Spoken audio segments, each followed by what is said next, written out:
신명기 29장 1절부터 9절까지 보십니다. 호렙에서 이스라엘 자손과 세우신 언약 외에 여호와께서 모세에게 명령하여 모압 땅에서 그들과 세우신 언약의 말씀은 이러하니라.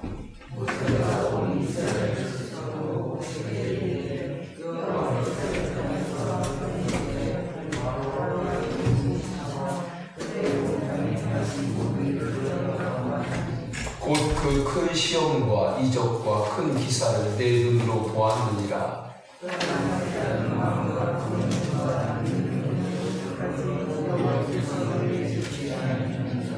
주께서 40년 동안 너희를 광야에서 인도하셨거니와 너희 몸의 옷이 낡아지지 아니하였고 너희 발의 심이 헤어지지 아니하였으며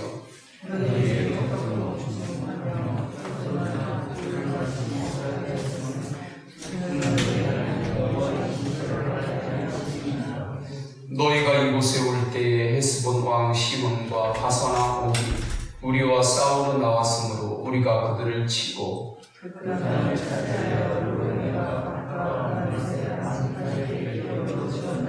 다음에요. 그런즉 너희는 이 언약의 말씀을 지켜 행하라. 그리하면 너희가 하는 모든 일이 형통하리라. 아멘. 할렐루야. 가나안 축복의 땅에 들어가기 전에 하나님께서 기도 제목 3가지를 주십니다. 오늘 말씀을 통해 축복의 문을 열고 들어가는 3가지 기도 제목을 알 수가 있어요. 4절을 보십니다. 4절에 그러나 깨닫는 마음과 보는 눈과 듣는 귀는 오늘까지 여호와께서 너희에게 주지 아니하였느니라 말씀합니다. 이 말씀에서 우리는 3가지의 기도 제목을 받게 되는 것입니다. 첫째는 하나님의 비전을 깨닫는 마음을 위해서 기도하시기를 바랍니다. 하나님은 이스라엘 백성들에게 가나안의 비전을 주셨습니다. 가나안의 비전은 하나님 나라의 비전이죠. 애굽의 종로로 타는 것이 아니라 하나님의 백성으로 살아가는 비전입니다. 하나님을 진심으로 예배하는 것입니다. 가나안에 들어가면 온실 속의 화초로서 예배만 할 수 있는 상황이 아닙니다. 이방인들과 우상 숭배하는 모든 문화들과 싸워야 했습니다. 하나님을 예배하지 않으면 세계관과의 전쟁이 가나안 땅에 있는 것입니다. 그러한 가운데도 하나님께 진심으로 예배하는 백성으로 살아가라고 말씀하십니다. 예배가 의가 되면 안 됩니다. 예배가 나의 의가 되면 안 돼요. 예배를 통해서 끊임없이 하나님 앞에 나를 돌아보고 하나님 앞에서 내가 얼마나 부족한지를 깨닫고 하나님의 은혜가 얼마나 큰지를 그것을 잊지 말고 살라는 것입니다. 그리고 끊임없이 하나님께 영광을 돌리고 살라는 거예요. 예배가 의가 되면 안 돼요. 그것을 하나님께서 어디에서 강하게 훈련을 시켰는가? 광야에서 훈련을 시킨 겁니다. 광야에서 이스라엘 백성들이 항상 움직일 때 무엇을 중심으로 옮겼습니까? 성막을 중심으로 옮겼습니다. 예배를 중심으로 이스라엘 백성들이 광야를 통과한 거예요. 그러할 때 그 성막에서의 예배가 이스라엘에게 의가 아니었습니다. 하나님의 은혜였습니다. 그것을 광야에서 하나님으로부터 훈련을 받은 거예요. 이제 가나안 땅에 들어가서 하나님 앞에 예배하면서 예배를 통하여 주시는 하나님의 은혜를 끊임없이 알고 살아가라. 주님께서 암시를 하시는 것입니다. 하나님 앞에서 예배를 통하여 하나님의 비전을 항상 마음에 품고 그 은혜를 깨닫고 살아가는 깨닫는 마음을 나에게 허락하여 주옵소서. 그렇게 주님 앞에 항상 기도하시기를 주님의 이름으로 축원합니다. 5절을 보게 되면 주께서 40년 동안 너희를 광야에서 인도하셨거니와 너희 몸의 옷이 낡아지지 아니하였고 너희 발의 신이 헤어지지 아니하였으며 말씀하죠. 40년 동안 성막을 중심으로 움직였습니다. 물론 처음에는 그러지는 못했죠. 그러나 예배로 하나님께서 그들을 이끄셨을 때에 그것이 그들의 의가 아니었다고 말씀하는 거예요. 하나님께서 옷이 낡아지지 않고 또 신도 헤어지지 않도록 하나님께서 이끄셨다고 이렇게 표현하고 있는 것입니다. 하나님 나라 백성으로서의 삶을 비전으로 삼고 항상 살아가시기를 축원합니다. 이 비전이 가정과 가문에 이루어지고 태신자에게도 이루어지도록 중보하시기를 축원합니다. 두 번째는 하나님의 일하심을 보는 눈을 열어달라고 기도해야 합니다. 이스라엘 백성들은 광야에서 떡도 먹지 못했습니다. 포도주도 마시지 못했습니다. 애굽 땅에서 먹었던 것들이죠. 먹어봤던 것들이에요. 그러나 하나님은 만나를 주셨습니다. 광야에서 물을 주셨습니다. 메추라기 고기를 주셨습니다. 하나님께서 하신 일들입니다. 이로 인해서 광야를 통과하면서 주님은 나의 힘이십니다. 주님은 나의 산성이십니다. 주님은 나의 방패십니다. 주님은 나의 요새이십니다. 이 믿음으로 통과했던 것입니다. 그래서 6절에 보게 되면 너희에게 떡도 먹지 못하며 포도주나 독주를 마시지 못하게 하셨음은 주는 너희의 하나님 여호와신 줄을 알게 하려 하심이라 말씀하는 거예요. 광야에서 이스라엘 백성들이 무엇을 본 것입니까? 떡도 먹지 못하고 포도주도 마시지 못하면서도 광야 가운데 하나님께서 인도하심을 보았어요. 그 인도하심에 하나님의 일하심이 있었던 것입니다. 그것을 보았던 거예요. 그것을 항상 볼 수 있는 눈을 열어달라고 주님 앞에 기도하시기를 축원합니다.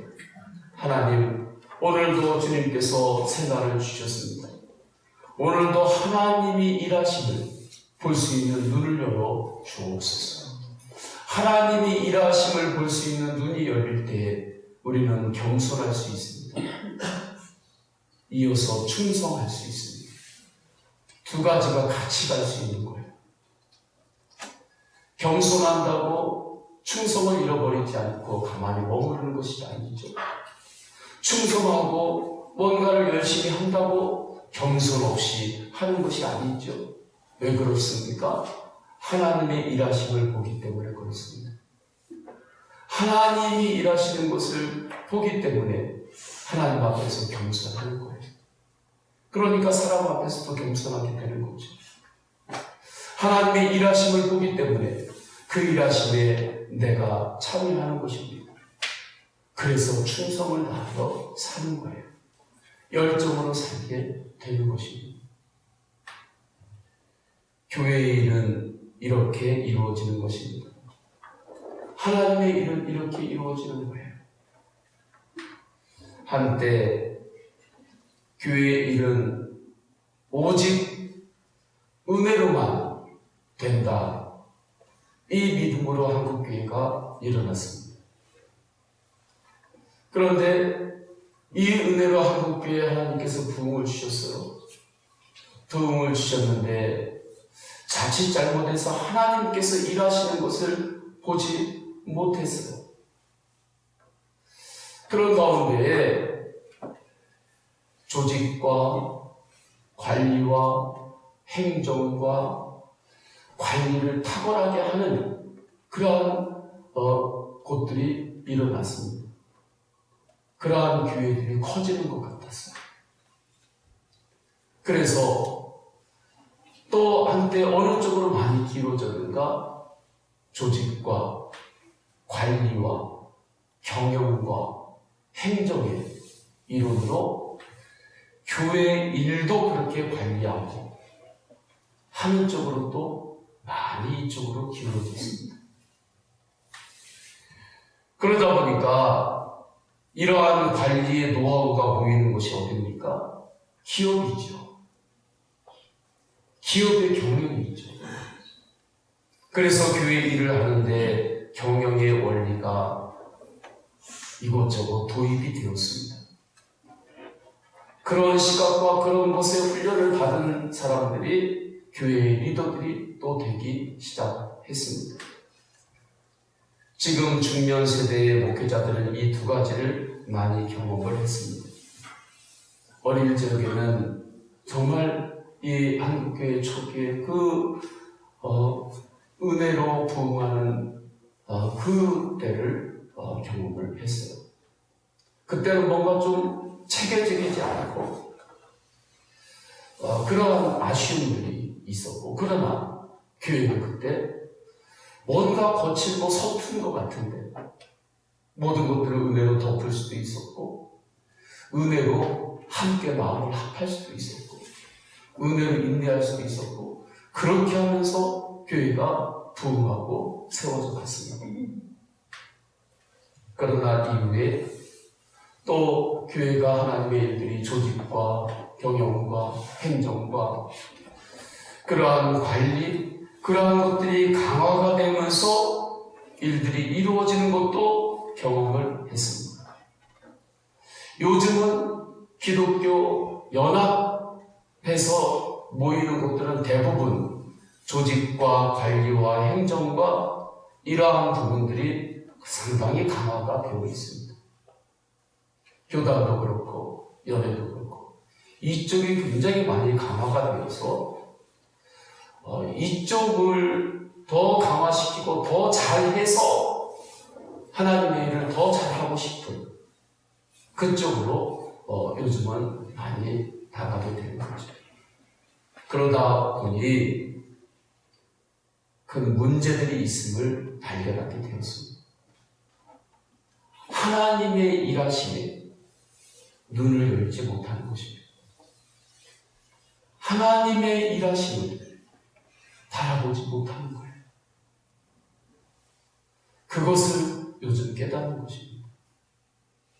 그래서 다시 곳곳에서 일어나는 것은 기도의 연대를 원하는 것입니다. 하나님 앞에 하나님의 일하심을 바라보며 기도해야 되구나. 하나님의 일하심을 바라보며 기도할 때, 이 마지막 때 하나님께서 한국교회를 다시 축복하시고 다시 이 시대에 하나님의 부흥을 일으켜주시며 마지막 때에 세계 선교를 완성시키는데 이 나라를 쓰시겠구나. 한국교회를 쓰시겠구나. 이것에 눈을 열기 시작하는 것입니다. 하나님의 일하심을 바라볼 수 있는 눈을 열어주옵소서. 그렇게 하나님 앞에 기도하시기를 축원합니다. 오늘 하루를 살 때에도 오늘 하루를 주신 것은 어제의 하루가 아니에요. 지난해의 하루가 아니에요. 달력으로 보면 지난해 6월달이 다시 6월달 또 돌아오는 것 같죠? 절대 아니에요. 일주일 계속해서 도는 것 같지만 도는 일주일이 아니에요. 하나님께서 매일 새로운 날을 주시는 것입니다. 오늘도 하나님께서 우리에게 전혀 살아보지 못한 새로운 날을 주신 거예요. 이전의 것으로는 살아낼 수 없는 날을 주신 거예요. 이 새로운 날을 주셨다고 하는 것은 하나님께서 오늘도 하실 일이 있다는 것입니다. 그 하나님의 일하심을 볼 수 있는 눈을 열어 주옵소서. 그렇게 우리는 기도해야 되는 거예요. 가나안 땅에 이스라엘 백성들이 들어갈 때 가나안 땅을 이스라엘 백성들은 한 번도 살아보지 못한 상황인 것입니다. 이 신명기의 말씀을 받는 이 자리는 한 번도 살아보지 못한 가나안의 시간을 기다리고 있는 거예요. 그때 우리는 이 말씀을 통하여 무엇을 위해 기도해야 될지를 깨닫는 거죠. 하나님의 일하심을 볼 수 있는 눈을 열어 주옵소서. 세 번째, 하나님의 음성을 듣는 귀를 열어달라고 기도해야 합니다. 말씀을 묵상하고 말씀을 들을 때 함정에 빠지면 안 돼요. 내가 다 아는 말씀인데, 내가 다 아는 말씀인데, 저거 내가 다 들었던 말씀인데, 이 함정에 빠지면 안 돼요. 하나님은 호렙산에서 하신 말씀이 다시 또 모압에서 다시 또 강조를 하시는 것입니다. 하나님도 반복해서 말씀하시고 하신 말씀을 또 하시는 거예요. 아브라함에게 하신 말씀 이삭에게 또 하고, 이삭에게 하신 말씀 야곱에게 또 했고, 호렙산에서 주신 말씀 또 모압에서 또 말씀하시고, 하나님은 계속해서 그렇게 반복해서 말씀하시는 것입니다. 왜 그렇습니까? 그렇게 함으로 하나님이 나의 하나님임을 깨달으라는 것입니다. 하나님께서는 언제나 우리를 인도하시는 하나님임을 잊지 말라는 것입니다. 하나님의 말씀이 임할 때마다 이 말씀은 매일마다 새로운 말씀임을 알고 주님의 말씀을 통하여 하나님의 음성을 들으시기를 축원합니다. 그 가운데 들려오는 하나님의 간곡한 하나님의 마음을 받으시기를 축원합니다. 그때 전혀 살아보지 못했던 가나안 땅에 들어가는 이스라엘 백성들에게 하나님께서 예비하신 하늘의 놀라운 축복의 문을 열어주시는 것입니다. 주님, 하나님의 비전을 깨닫는 마음을 주소서. 하나님이 일하시는 것을 볼 수 있는 눈을 열어주소서. 말씀을 통하여 나에게 주시는 하나님의 음성, 살아계신 하나님의 마음, 하나님의 그 뜨거운 마음을 주님 제가 알게 하시고, 이 새벽에도 하나님의 그 뜨거운 마음을 주님 제가 받아 기도할 때 나의 기도가 뜨겁게 하여 주옵소서. 그렇게 사모함으로 이 새벽에 기도하시기를 축원합니다. 다 함께 기도하십니다. 다 함께 기도하실 때 오늘 주신 하나님의 말씀 붙들고 기도하시고, 또한 성도님들의 개인의 기도 제목을 올려드리십니다. 주님, 성도님들을 보호하여 주옵소서. 또한 육신이 연약한 믿음의 지체들이 있습니다. 주님 붙들어 주셔서 치유하여 주옵소서. 회복시켜 주옵소서. 새 힘을 공급하여 주옵소서. 마지막 때의 부흥을 주님 이 교회에 부어 주옵소서. 주여 세 번 간절히 부르짖고 동성으로 기도하십니다. 주여!